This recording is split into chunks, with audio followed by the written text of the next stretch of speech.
Hi, this is Gavin Haverstick. I'm here with Matt Sutherland, and this is the S.O.U.N.D Project.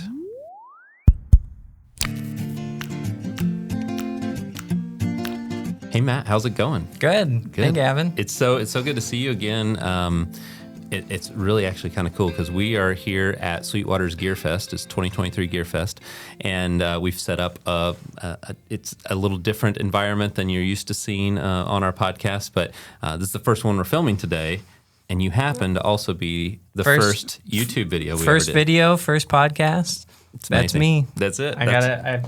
And this will be the most watched, listened to podcast. I'm sure. Yeah, I see. That's until you have Josh Dunn in. That's true. Yeah, you held the record for our most viewed video for a long time, and then Josh Dunn came and crashed all your dreams. Yep. So it's surprising. I mean, I'm not a famous person. Nobody knows who I am. But I have a killer studio. Like 25,000 people. 25,000 people at least know who you are. Yeah, that's true. Because they've all watched the video. But Well, I think 20,000 of that is my mom. So maybe 5,000 or so. Yeah. Well, that's still a lot. I'd take credit for that. When we started the YouTube channel, yours was the first video. I think your studio had just gotten finished because that was we filmed that back in January or so of last year. It was finished in January. I think it was like March or something like that we finished the video. So I was in there for a little bit, not quite as long as I've been in there now. And your studio, to give people some context, it's in your basement. And the goal was to kind of create a space that you could retreat to and be able to be creative without disturbing your family. Yep. So that was the main goal. Yeah, I mean, so I had moved out here from San Diego into Indiana, and part of the reason, the main reason was for Sweetwater, and part of the reason Indiana was appealing is that, we were in a house. We were in an attached wall condo, like duplex thing, that had just sold. This was 2016, 2017, had just sold for $500,000. Yeah. And so we were looking at Sweetwater, and we were looking at coming out here. And I searched on Zillow, what could we get for $500,000 in Indiana? And the first thing that came up was a castle. Yeah. So we thought, okay, let's see what's out in Indiana. And I used to have to drive a half an hour, 45 minutes or so, to a studio where I could be loud and I could, play loud instruments and record.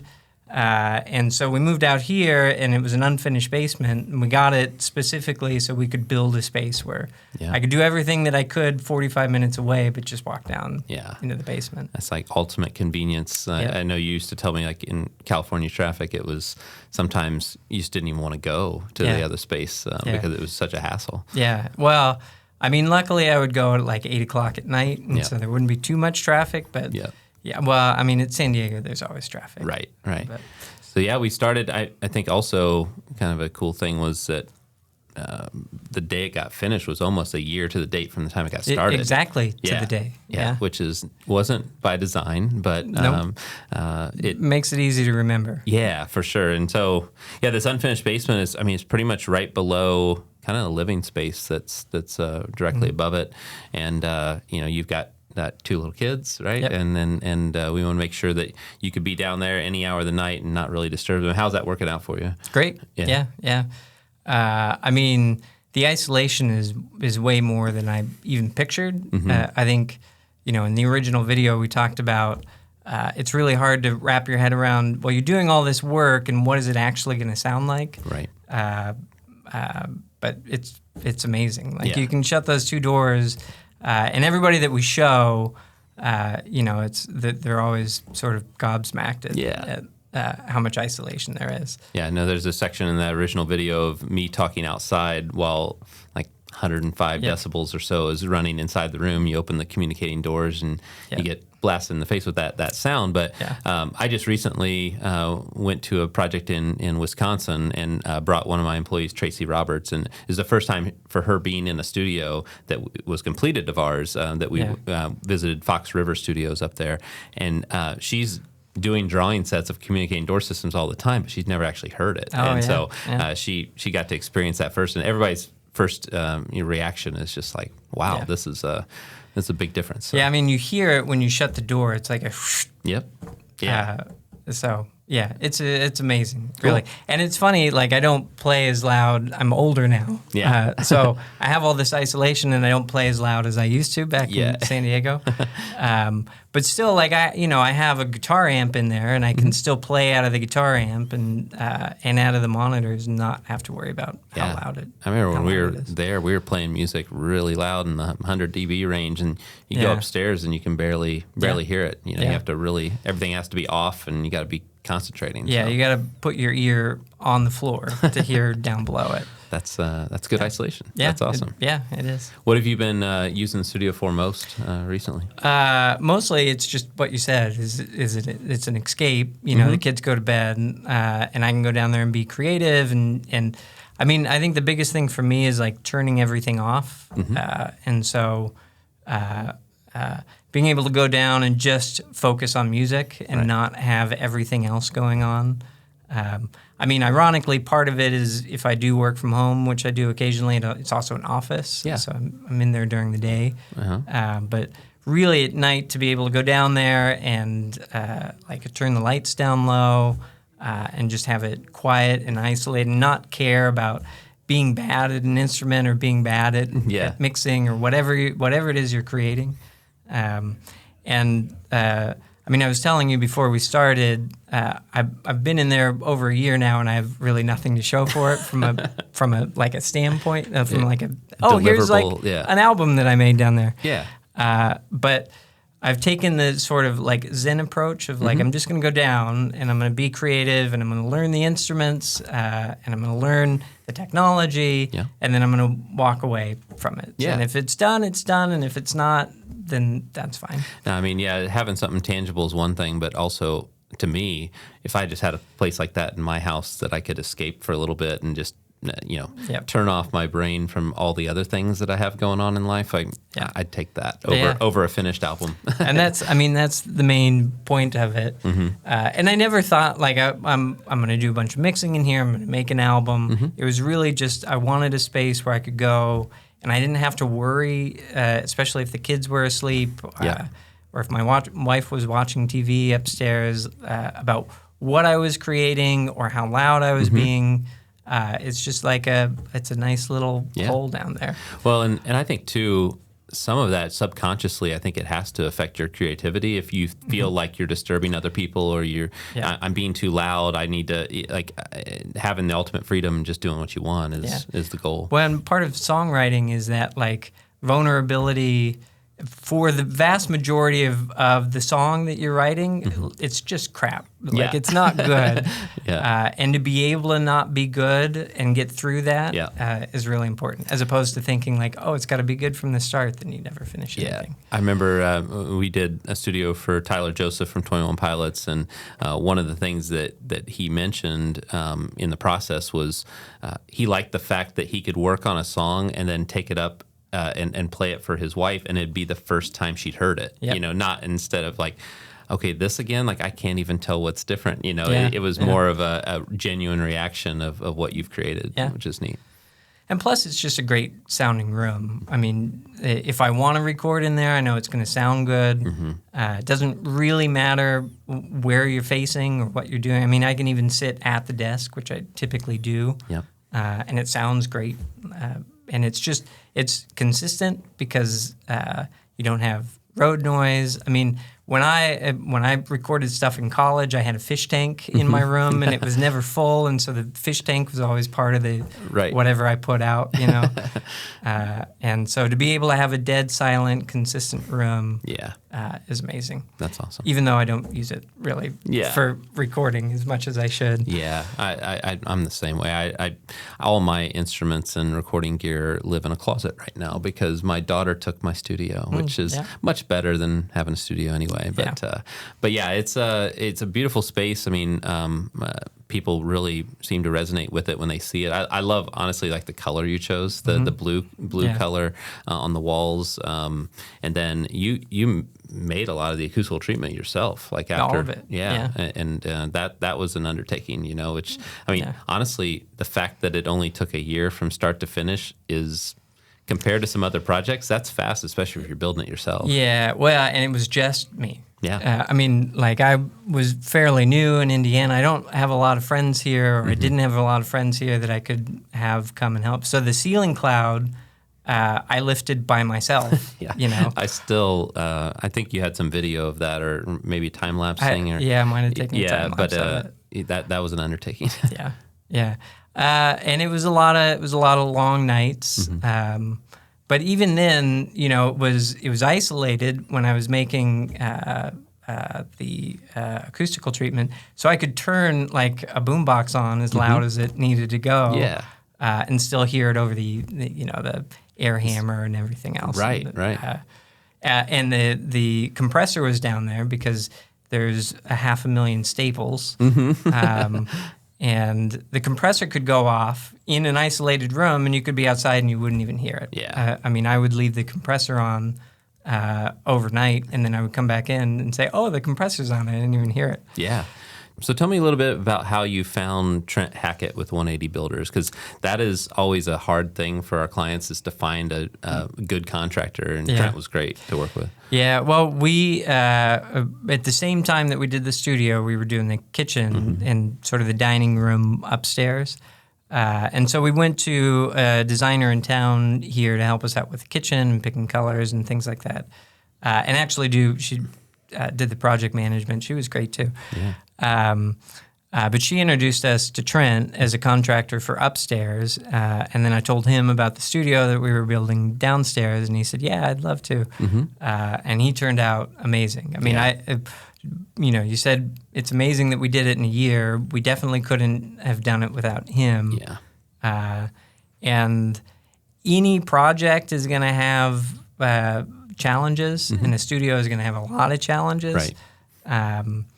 And he just took it with stride, and he was a real partner through the whole thing, which is another amazing aspect. I mean, I can't imagine that he made any money on the project, but it was. I mean, it's definitely more. It always ends up being more than what you originally think it's going to be to build some of these spaces. But I've recommended Trent on a couple projects since, because anyone in this area that is looking for a contractor, because he just had great questions. He was curious. He was excited about doing something new, and that's what we look for. So and he wanted. He kind of took ownership in the project. He wanted it to be great, and so with that ownership, he put in a lot of time and a lot of effort, and I mean the amount of silicone that he put in every little hole. I mean, the drywaller came in. And he was there for the drywall too. He did the green glue in between two layers of drywall, and he was the one doing the green glue. And I was at work, and then I came back afterwards, and I think I sent you a video of it. I remember this. They had, and it's not their fault necessarily, but it's not their fault at all. If you put a layer of drywall up, you've now lost where the stud is, and then when you go put another layer of drywall up, you kind of have to find the stud. And so there was a bunch of BB-sized holes all over the place, and I sent you a message of what do we do? Because they went all the way through. And you had always said we're making a watertight room, and then I talked to Trent about it, and I said, I was there, and I didn't even notice. But then he came in and siliconed, 1,000 holes.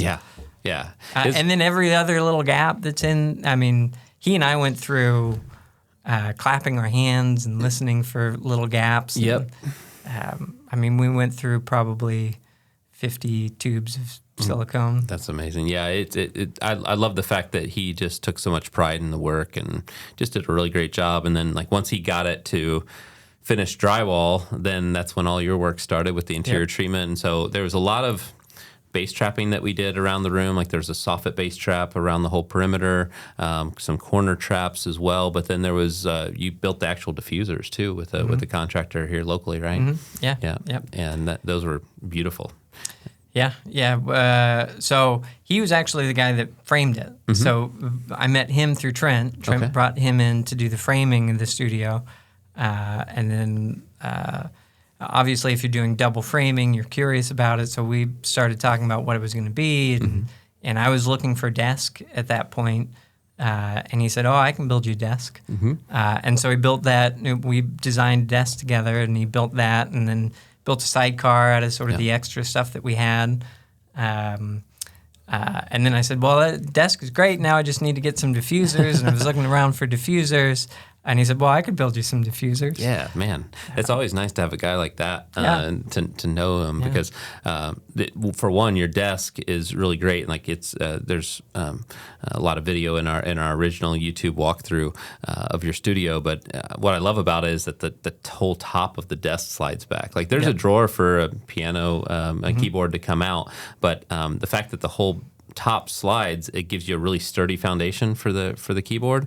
But what I love about it the most as an acoustics guy is that it doesn't make you leave the sweet spot. Like normally you bring out the keyboard, you wheel back, and then suddenly you're outside the sweet spot. But I just thought it was a brilliant design. Yeah, and that was sort of an accident. I mean, I designed it with a drawer in it. Because that's how desks work if you see them anywhere else. Yeah. And so he had it rough together, and I went to his shop, and he said, "So we have it sliding out. Did you want to slide the top back too?" Because the top wasn't attached to anything, and we were just moving it freely. Sure. And I said, "Yeah, that's amazing. Yeah, let's do such that." a good idea. So I think it was just like, you build a desk and you put a top on it, and the top isn't screwed down, and it's a light bulb moment. Yeah, it's such a cool thing. I have a lot of people comment about that. They're just like, how do I get that desk? And obviously it's not readily available right now. Yeah, I mean, that's another one of those, like, it's nice to know someone that's really invested and has ownership, because there's no way that I could have afforded a desk like that, Sure. But just because we were friends, we also sort of started a business together. Yeah. And so he knew that we were going to start a business. He was going to cut me a deal on it. Yeah. I mean, that's like I paid 1/25 of what we would normally sell that for. Sure.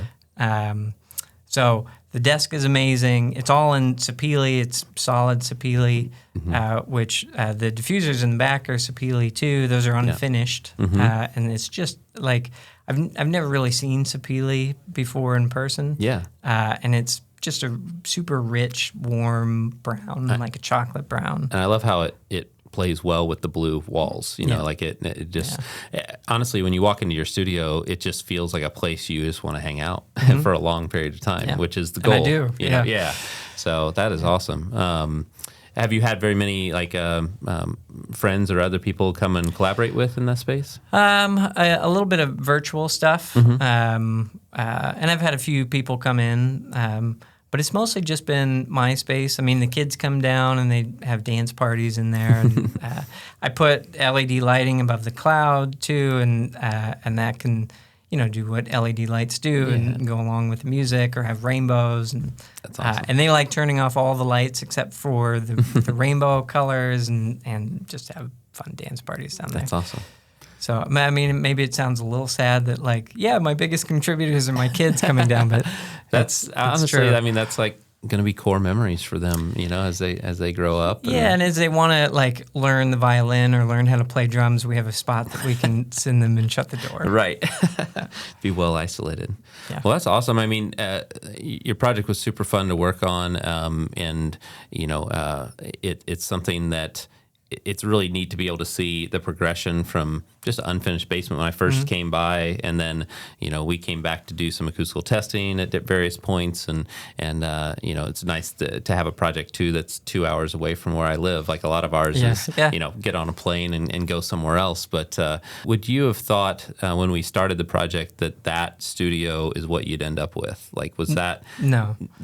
I mean, the main thing that I wanted was a place that I could go play loud and shut the door, because I mean, so the band that I was in San Diego was a two-piece, and it was a drummer and me, and I played guitar, and I split the guitar into a bass cab and a guitar cab. And so it sounded like a four-piece out of two people, and it was big and it was loud, and that was the music that I liked. And then I continued to do, and so you have a massive bass amp and bass cab, and then a 2x4 with a big orange on top of it. It's a really loud thing. And so that was my idea, is that I wanted to continue to play loud, but do it I didn't want to rent another studio. And then what I got out of it is that, and I don't really play that loud anymore, but it's beyond what I could have ever imagined. That's awesome. I mean, remember getting there the first time. It's a little bit geometrically a strange space because of how the whole house is geometrically strange. There's not a straight line in the house. We're always just like, I don't know if this is the most efficient way to lay out a house, like for our own house, but with that stair kind of cutting down, and so the room is not symmetrical where we like to get that in a lot of our studios. But I mean, the room still sounds great with all the treatment that you built and. Well, and I think the problem was once I got that isolated space, you don't realize that if sound can't get out, it sounds terrible. I mean, it's worse than a bathroom. Yes. And so I didn't really want to do a lot of treatment back when you and I were first talking. I mean, I think we even split the contract up into like, here's a bill part and here's a treatment part. We did, yeah. And I think I was probably stringing you along with like, we'll get to the treatment, but I don't know that. It's funny how often after we finish isolation, I probably should do a better job of warning my clients that when the isolation is finished, you're going to be left before treatment with an awful sounding room. Like it was hard. Like when I was building it, and the compressor was in there, and I had music in there. I couldn't be in there. Yeah. And so you need something. You need something to absorb the sound, and so I had run through the budget at that point. So we needed to figure out, well, how can we build treatment? And you were great in saying, well, you could buy these things. Here's a list of things that you could buy, or here's a way to build it. And really laying out, like, make it 4 inches deep. And then for the diffuser, for the diffuser / absorption, you could use these materials. I mean, the big thing with that is that we always tell clients, like, a lot of what you're paying for from a manufacturer is time and labor and the convenience of it arriving on your doorstep, and then you just hang it on the walls, you know.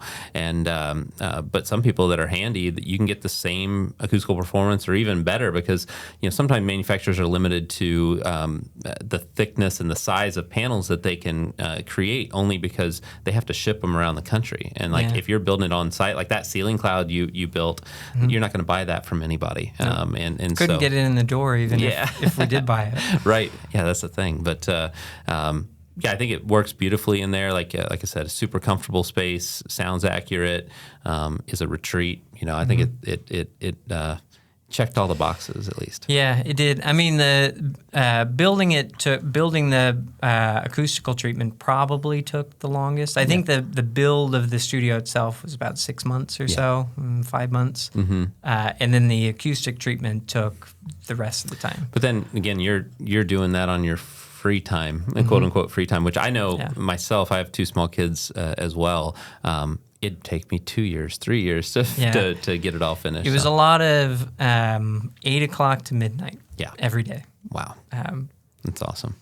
And the stretch fabric is super cool because you can paint with it pretty much. Like we could, and you did great at the renderings to say like, well, you could do a gray ceiling, or you could do a light ceiling, or you could do a purple ceiling, and here's 10 colors. Yeah, I remember Oscar was doing those renderings, and we like to show people options because it's like you don't really know what you want until you see it. Yeah. And I think those renderings help kind of make decisions because we were talking about doing a grid style for a while and then white ceiling versus, you know, gray versus all sorts of colors. Yeah, and I think I was set on white. And then you mentioned, well, if you do white, you got to get an extra scrim and you got to be really careful about putting it up because it shows fingerprints. Right. And we went with like an off-white cream for the ceiling and black, and I mean, I could have never put that together in my head. I'm pretty terrible with colors anyway. But yeah, it's amazing. That's awesome. Well, one thing I want to kind of end with here is, do you have any advice for other people that are going to embark on building a studio? Good luck. I think probably understand that it's going to take a long time, and you will hit hurdles that seem like the end of the world.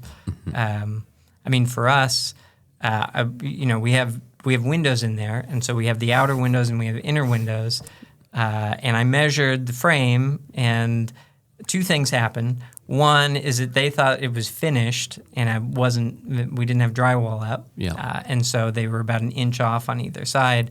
And then I sent a height and width for the escape window. And I wrote it as height and width, but meant width and height. And so it was upside down. It was crooked. And it was one that swung open. And so it was either going to swing open like this or like this, and it just wasn't going to work. The doors were crazy getting those in. So you will hit challenges, and just, I think the biggest advice really is find the best contractor. Right.